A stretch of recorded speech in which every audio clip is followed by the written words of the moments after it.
Reductio ad consequentia, reducing the argument to the consequences. People like to make rules to justify their positions. This can be a form of rationalization, but more often it's an honest and conscious attempt to provide a good reason for one's position. The problem is, very often, the rules that one creates lead to less than desirable consequences. To be clear, this isn't the appeal to consequences fallacy, where the consequences are undesirable, therefore the claim is false. It's the use of a rule to support a position without realizing that the same rule would require the support for other positions not supported, therefore invalidating the rule. Let's look at some examples. Person 1. Abortion is not wrong because the fetus is not conscious. Person number 2. Does that mean that we can terminate the lives of people who are unconscious due to dehydration or too much alcohol? Person 1 made a rule as to why abortion is not wrong. Person 2 pointed out that by using the same rule, we could be forced to come to an undesirable conclusion, that it's okay to terminate the lives of people who drink too much. Person 1 can clarify the rule to make it more specific, perhaps, I meant that terminating the life is acceptable because the fetus was never conscious. What person 1 cannot do, while claiming to be acting rationally, is stand by their rule and deny the consequences of applying that same rule to other situations. Let's look at another example. Person number 1. God allows suffering and evil because it ultimately leads to the best possible world. In other words, the greater good. He can see the future positive consequences that we are unable to see. Person number 2. So everything bad that happens is ultimately a good thing? Person number 1. Yes. Person number 2. So if a gunman breaks into an elementary school and kills 100 children, that's a good thing?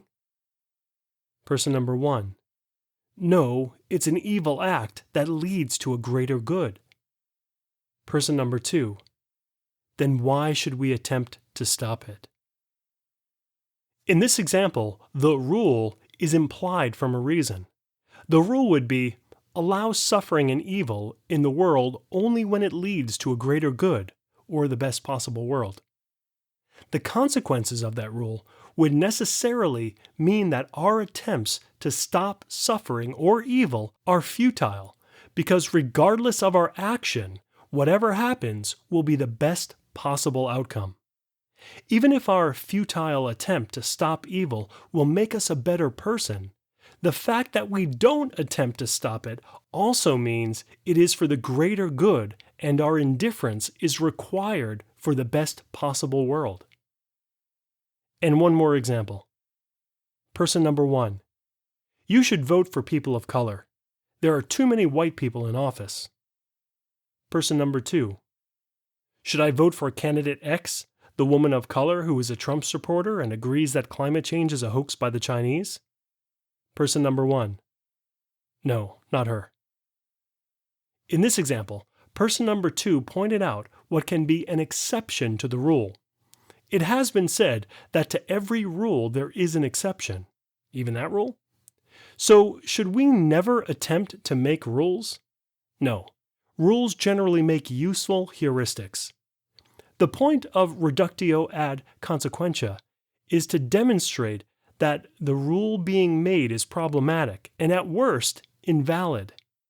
Perhaps person number 1 really meant, all things being equal, you should vote for the candidate that adds more diversity to our government.